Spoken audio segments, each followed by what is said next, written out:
Hello everyone, welcome to all of you. उम्मीद करता हूँ आप सभी अच्छे होंगे, फिट एंड फाइन होंगे और तैयारी आपकी अच्छी चल रही होगी। फिलहाल इस छोटे से वीडियो में मैं आपसे डिस्कस करने वाला हूँ जीआई टैग। देखिए, जीआई टैग का मतलब क्या होता है।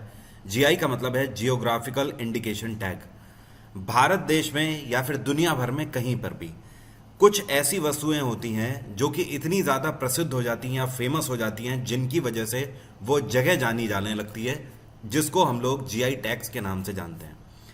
ऐसी जगह जो कि पर्टिकुलर उस वस्तु के नाम से जानी जाती है, तो उसकी लोकप्रियता को देखते हुए उस पर्टिकुलर जगह को जीआई टैग दे दिया जाता है। एग्जाम्पल के तौर पर, जैसे कि कॉमनली देखा जाए तो हम सभी को पता है कि कोल्हापुर की चप्पलें फेमस हैं, कानपुर का चमड़ा फेमस है, पश्चिम बंगाल का रसगुल्ला फेमस है। तो ये सब क्या है, जीआई टैग्स मिले हुए हैं। तो इस वीडियो में साल 2021 से लेकर 2022 तक के, मतलब पिछले एक साल में जो इंपॉर्टेंट जीआई टैग्स मिले हुए हैं उनको हम लोग डिस्कस करेंगे, और साथ में मैं आपको बताऊंगा कि पीडीएफ आपको कैसे डाउनलोड करनी है। तो चलिए शुरू करते हैं।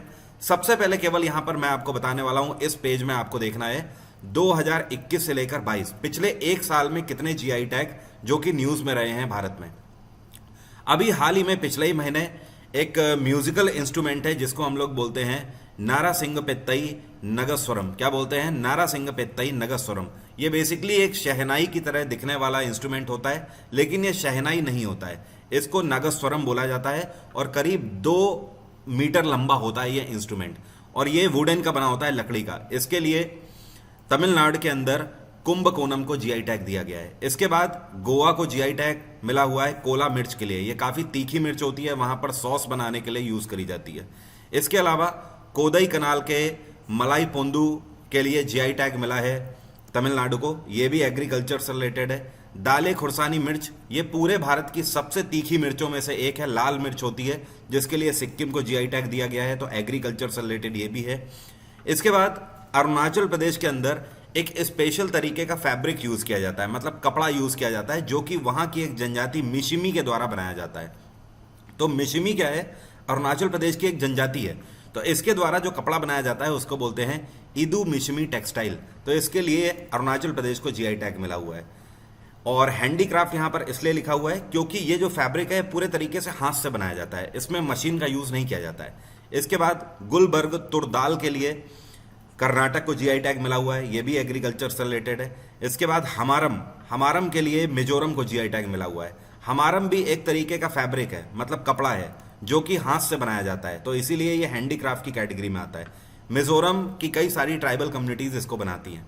इसके बाद कालमकारी पेंटिंग के लिए तमिलनाडु के करुप्पुर को जीआई टैग मिला हुआ है। ये स्पेशल तरीके की पेंटिंग है जो कि यहाँ की ट्राइबल कम्युनिटीज बनाती हैं, तो ये पेंटिंग कैटेगरी में है। इस पेंटिंग को वॉल पे भी किया जाता है। इसके अलावा कल्ला कुरिची वुड कार्विंग, इसका मतलब सीधा सा यह है कि लकड़ियों पे की जाने वाली स्पेशल नक्काशी, जिसके लिए तमिलनाडु को जीआई टैग मिला हुआ है। इसके बाद पश्चिम बंगाल को अभी हाल ही में पिछले एक साल में मिहिदाना के लिए जीआई टैग दिया गया है। जैसे कि पश्चिम बंगाल को रसगुल्ला एक स्वीट डिश है, वैसे ही ये भी एक स्वीट डिश है जिसका नाम है मिहिदाना। इसके लिए भी पश्चिम बंगाल को जीआई टैग मिला है। इसके बाद जैस्मिन, जैस्मिन क्या है? फ्लावर।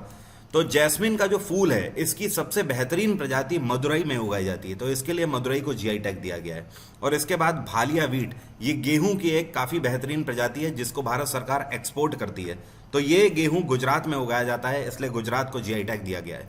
तो ये तो वो जीआई टैग हो गए जो कि पिछले एक साल में मिले हुए हैं, जो कि सबसे ज्यादा इंपॉर्टेंट है और आने वाले अभी आपके एग्जाम में पूछा जा सकता है। इसके अलावा यहां पर मैंने पूरी लिस्ट दे दी है। आप जब गूगल पे देखने जाओगे तो अरुणाचल प्रदेश, महाराष्ट्र, उत्तर प्रदेश, वेस्ट बंगाल, इन सभी राज्यों में आप देखोगे लंबी चौड़ी लिस्ट है। मैंने क्या किया है, मैंने सिर्फ और सिर्फ मोस्ट इंपॉर्टेंट जो हैं उनको यहां पर कंपाइल कर दिया है। तो आपको आगे इसमें दिख जाएगा बिहार हो गया, उड़ीसा हो गया, गोवा, राजस्थान, तमिलनाडु, इन सब के लिए जितने भी जीआई टैग सबसे ज्यादा इंपॉर्टेंट है, सिर्फ मैंने वही फिल्टर्ड डेटा यहां पर रखा हुआ है। अब इसकी पीडीएफ आपको कहां से मिलेगी? तो आपको इस वीडियो के डिस्क्रिप्शन में जाना है। नीचे देखिए डिस्क्रिप्शन है, उसमें सबसे ऊपर मेरे टेलीग्राम चैनल का लिंक है, उस पर क्लिक करिए। और टेलीग्राम पे आप जाइए, वहां पर मैंने वीडियो अपलोड कर दिया, तो वहां से इसे डाउनलोड कर लीजिए। इसी तरीके से जैसे मणिपुर में काले चावल के लिए जीआई टैग दिया गया है मणिपुर को। यहाँ का ये काला चावल काफी फेमस है और ये सुगंधित भी होता है चावल।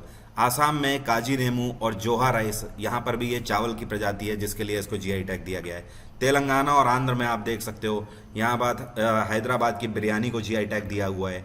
तेलिया रुमाल को जीआई टैग दिया गया है। चेरियाल पेंटिंग को जीआई टैग मिला है। इसके बाद केरल में आप देख सकते हो, यहाँ पर कई तरीके के चावलों को, जैसे कि नवारा राइस हो गया, पोकल्ली राइस हो गया, कैपाद राइस हो गया, रोबस्टा कॉफी हो गई जिसके लिए वायनाड को जीआई टैग मिला हुआ है। तो ये सारे आपको एक बार रीड आउट बस कर लेने हैं और कुछ नहीं है यहाँ पर, ठीक है। तो जितने कम से कम हो सके मैंने वो रखे हैं, और ये जो ग्रीन वाला पेज है इतने तो आपको देखने ही देखने ही, ये तो मोस्ट टू मोस्ट इंपॉर्टेंट है। बाकी आप मेरे कोर्सेज परचेज कर सकते हो अनअकैडमी प्लस में। मेरे जीएस जीके के फुल बैच के लिए आप अनअकैडमी प्लस में सब्सक्राइब कर सकते हो। मेरा कोड है वरुण777।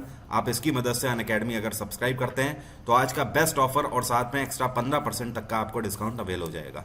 और अभी हाल ही में स्टैटिक जीके का मेरा बैच, जो कि बिल्कुल नया बैच है, 6 अप्रैल से स्टार्ट हुआ है, जहां पर मैं आपको हिंदी और इंग्लिश के अलग अलग पीडीएफ दे रहा हूं।